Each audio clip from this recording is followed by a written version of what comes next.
Sir, would you like to go into the basic question of conditioning, its effect on our thinking, and what we can do about it?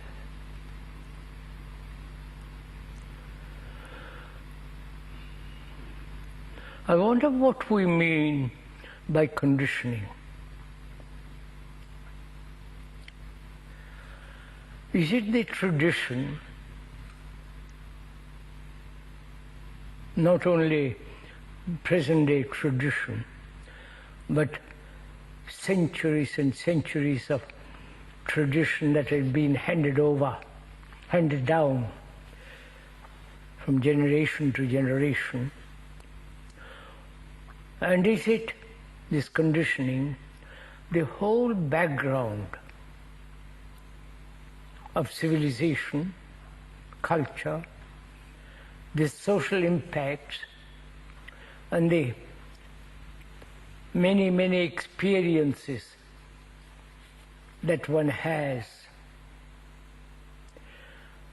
Do all this contribute to the conditioning of the brain? Not only all this, but also the various impressions, the propaganda, the literature, the television. All this seems to add to the background, to the conditioning of every human being, whether he's very, very, very poor, uneducated, utterly most primitive, and to the most highly educated, sophisticated human beings. This conditioning seems to be inevitable. It has been a factor that has endured probably over 1 million years or 50,000 years. If all that is the conditioning or the background of every human being, and that obviously shapes our thinking, controls our reactions and responses, and our way of behavior, conduct, and the way we eat and think and feel and react and all that. That seems to be the normal conditioning of human beings.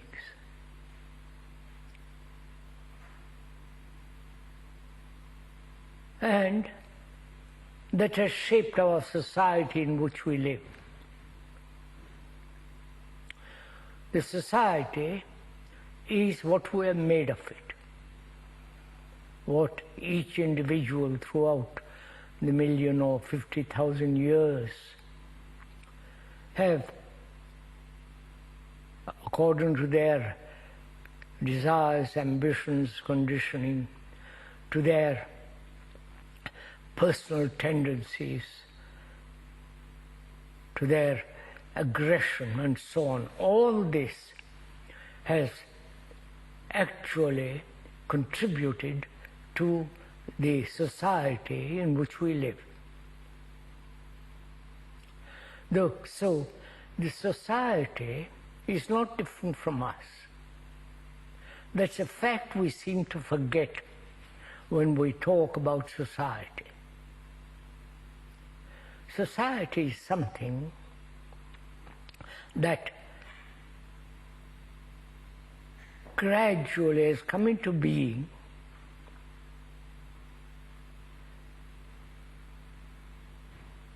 to which we have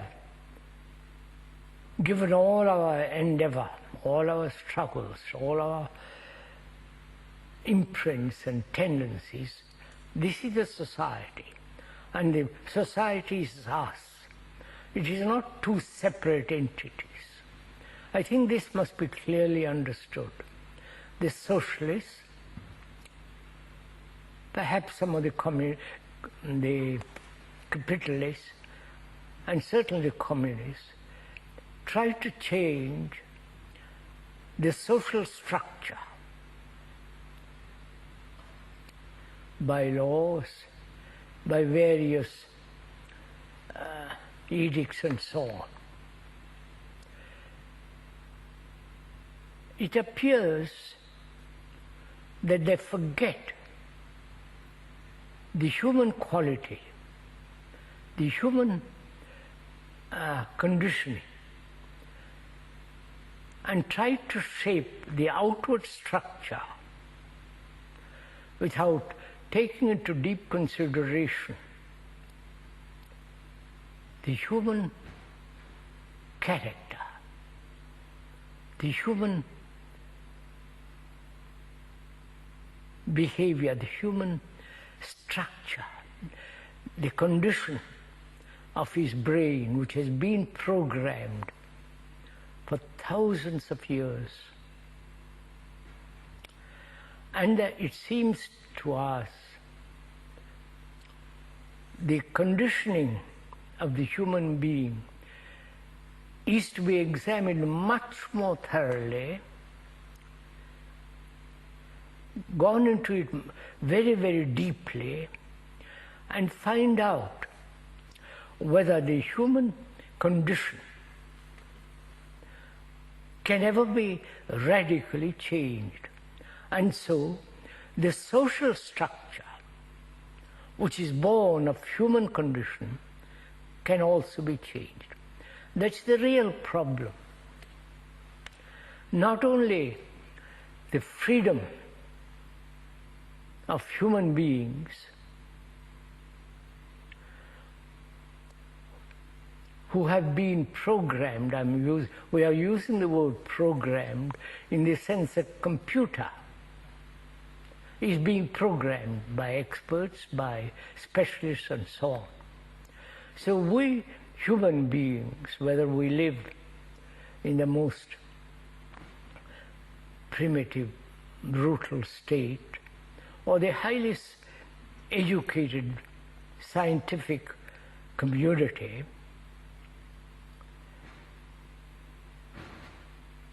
we seem to neglect or even forget that this psychological structure, the subjective entity who has brought about this really rather insane world, whether that human condition can ever be radically changed. That is the chief concern in your question, surely. So we must go into that. Not only superficially, the outward signs of it, but also the human brain, which has evolved through thousands upon thousands of years, that brain itself, through tradition, through religious propaganda, through the propaganda of politicians and the leaders of religious hierarchy, the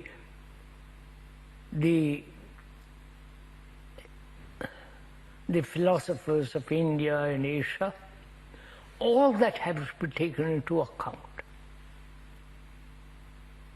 which is basically means the brain of human beings have been shaped by experience, by knowledge, by propaganda, and so on.